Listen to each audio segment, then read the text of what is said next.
Greetings, friends, neighbors, and stalkers, and welcome to the very first episode of Leahmouse. In this week's episode, I'm going to test out some blue lipstick, show you how to make apple crisp, and model an adorable outfit. So sit back, relax, grab a cup of coffee, and join me in this debut episode of Leahmouse.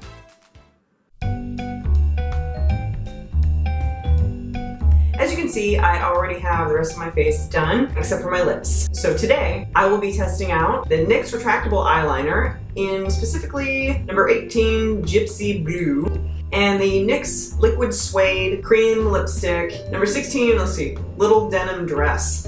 So I've already primed my lips, so I'm getting ready to do the lip liner now. And forgive me, by the way, I'm still a novice at lip stuff, but I'm doing my best. So all of you out there who are novice lip people, don't feel bad.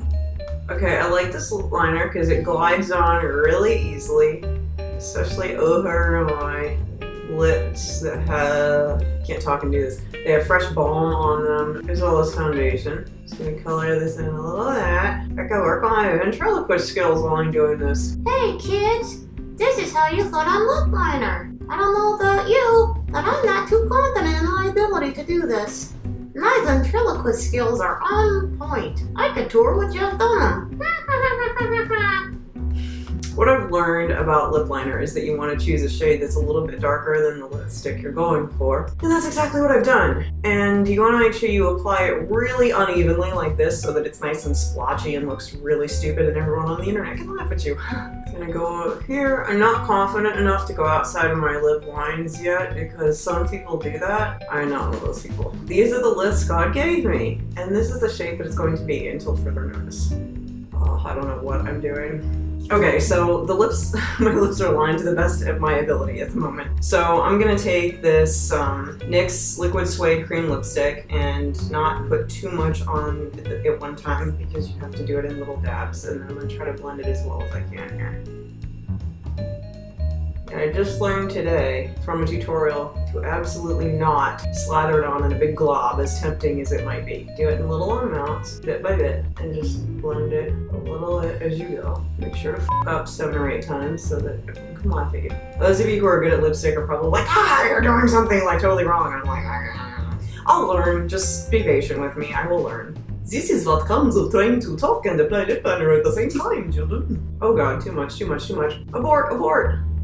Okay, so the thing that I really like about, so far, about the cream lipstick, the liquid stuff, as opposed to like the stick lipstick, is that it goes on a lot better and it almost feels like paint. Those of you who haven't used liquid lipstick before, it feels like you're painting on your lips, but you know, in a totally not toxic, I'm going to kill you kind of way. Because it goes on liquid and then it dries, so it like adheres, and it's not like a stick lipstick, like the hard candy one I showed you before, because that one tends to stay wet all day. But I don't remember how much I paid for this eyeliner, but I want to say it was only like $6. This is only $6 or $7. I've been happy with this brand so far. I think that it came out pretty well. I like how it looks. It matches my eyeshadow pretty well, which is also NYX, by the way. Now it's time to put this lipstick to the test. First is the water bottle test.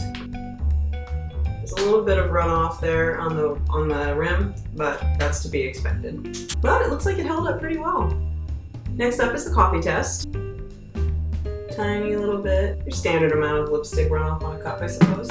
But it stayed pretty well, I think. And now for the test you've all been waiting for.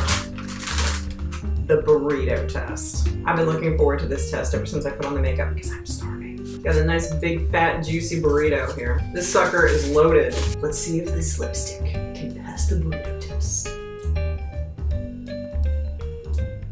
Oh my god. Look at all that blue that came off on the burrito. Wow. Even though my burrito just sort of does look like it was just attacked by a Smurf, lipstick itself doesn't seem to be in too much of disrepair. That's not bad for $6 or $7 drugstore quality lipstick, I gotta say. I guarantee though, if I eat this entire burrito, it's not going to last. Quality YouTube content right here. Alright, final review of NYX retractable eyeliner and NYX liquid suede cream lipstick. I think they're both very good products, especially when combined. This color goes well with this color. And again, this is number 18, Gypsy Blue, and this is number 16, Little Denim Dress. So I think for drugstore quality makeup, they hold up pretty well. Actually, the burrito test really surprised me that it didn't just come right off on the first bite, although you saw how much rubbed off. So I say that if you're just gonna kind of go about a day and just do your thing, you know, going shopping, just going out, hanging out, you know, with whatever, I think that it'll stand up pretty well. But if you plan to be wrapping your mouth around something massive, pause for immature laughter here, I would recommend carrying both of them with you just for touch-ups throughout the day. And now on to Q&A time! For today's Q&A, I have selected some questions that were left on the previous video. First question is from Gothic Tech. If you get to live in a video game world, which one would you choose? It's a good question.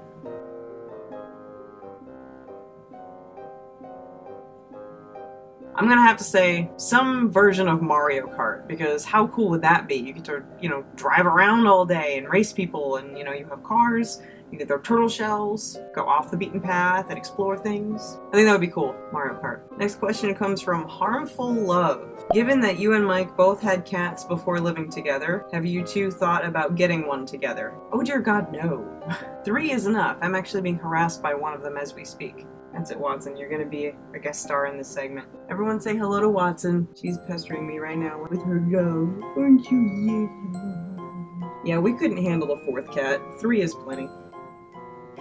Plus, we feel like all 3 are ours now. We're like one family. We're kind of like the Brady Bunch. This question from Christina Harris. Have you thought about becoming an accompanist and or piano teacher? No.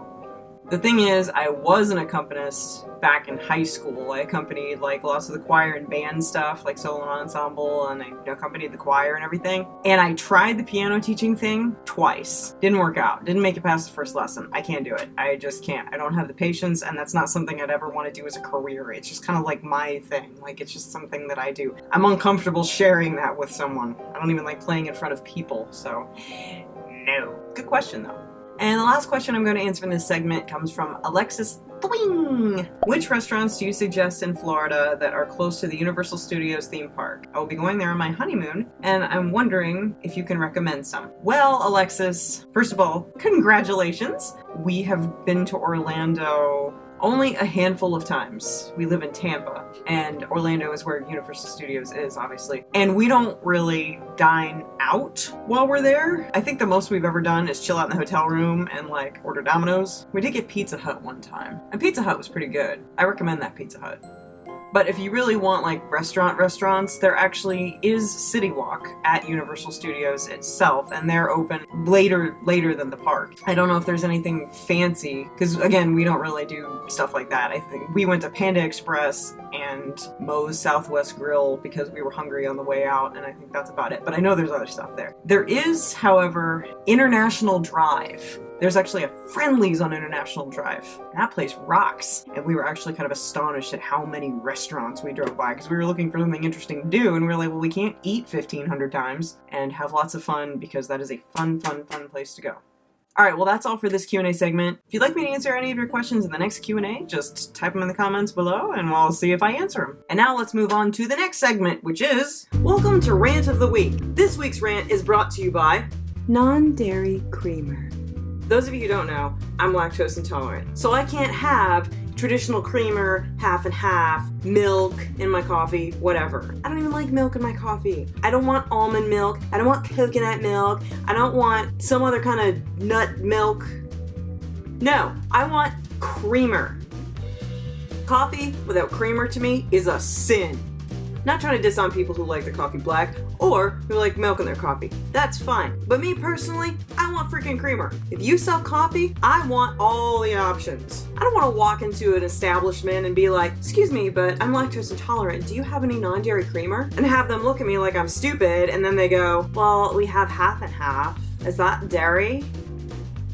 Yes, that has actually happened to me. And then sometimes I'll be like, you know what? I need some non-dairy creamer. Do you have that? And then they'll say, well, we have almond milk. Bitch, I didn't ask for your milk options. I said creamer. And it's astounding how many places do not have non-dairy creamer or even a milk alternative. Sometimes I'll settle for that. I'll walk up to the coffee counter and be like, excuse me, but what are your milk alternatives? And they'll say almond milk, coconut milk, you know, the usual stuff. And I'm like, okay, I don't really like milk in my coffee, but I know that you don't have any non-dairy creamer, so I guess I'm kind of S creek. My choices are black coffee or coffee with milk in it.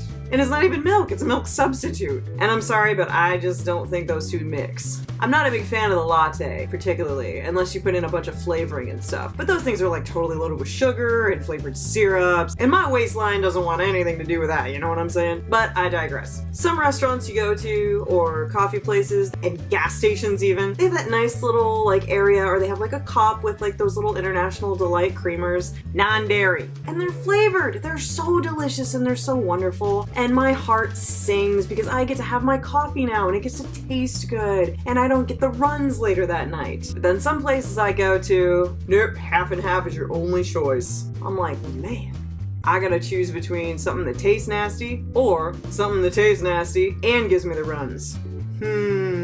I guess I could just not drink coffee. That's an option. I usually just end up getting the runs because I can't stand a stomach coffee if it's just black. It doesn't taste good with just half and half. It has to have some kind of flavor, but you know, whatever. So basically my main point here is about 85% of the establishments, yeah, I totally stopped to do the math, that I visited that have coffee do not have a non-dairy creamer option. So I'm saying every establishment out there who only offers half and half cream, first of all, hire people who know that half and half is in fact dairy. Get yourself some non-dairy creamer. Get some International Delight wholesale. I'm sure they provide it. I've seen restaurants that have it everywhere. Gas stations have it. There's coffee shops that have it. Independent coffee shops yet. Not even like big chains like Starbucks, but I like meandered into like this one little coffee shop in the mall that had non-dairy creamer cups. Get on board, guys. Stop giving people like me the runs, and then I'll stop bitching about it. Good day, sir. And now, on to our next segment. Welcome to the very first official Baking in Black segment. I'm going to kick off these segments with something that I believe to be one of the easiest things out there to bake, and that is apple crisp. If you've never had apple crisp before, then you are in for a glorious treat because it is awesome. So here's what you're going to need to make apple crisp. About 3 Granny Smith apples, 3/4 of a cup packed light brown sugar, a half a cup of flour, half a cup of oats, a teaspoon of cinnamon, 1/4 to a half a teaspoon of allspice, and 1/3 of a cup of cold butter. So the first thing I'm going to do is preheat my oven to 375. Now I'm going to core, peel, and slice up my apples.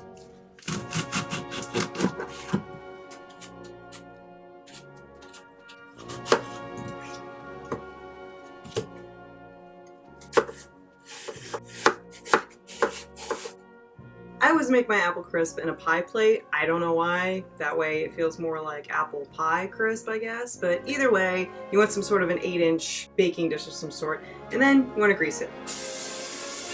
Just like that. And now that I've sliced up all of my apple pieces, I'm going to arrange them in this pie plate. Just like that. Now I'm going to combine all of that fun stuff into this bowl.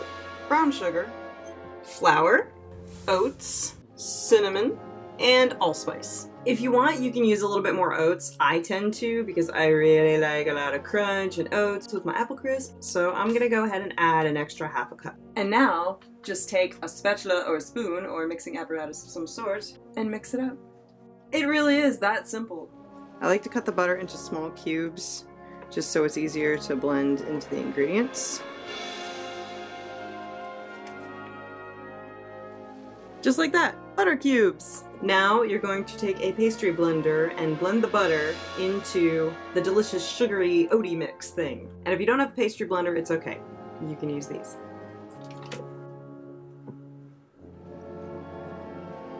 Basically, you want to do this until the mixture resembles coarse crumbs and smells really, really good. This is basically what we're looking for. Oh, yeah.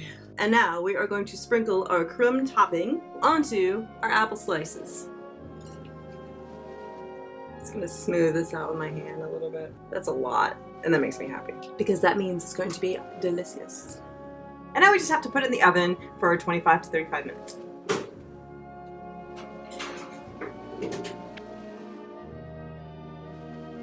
Time to get our apple crisp out of the oven.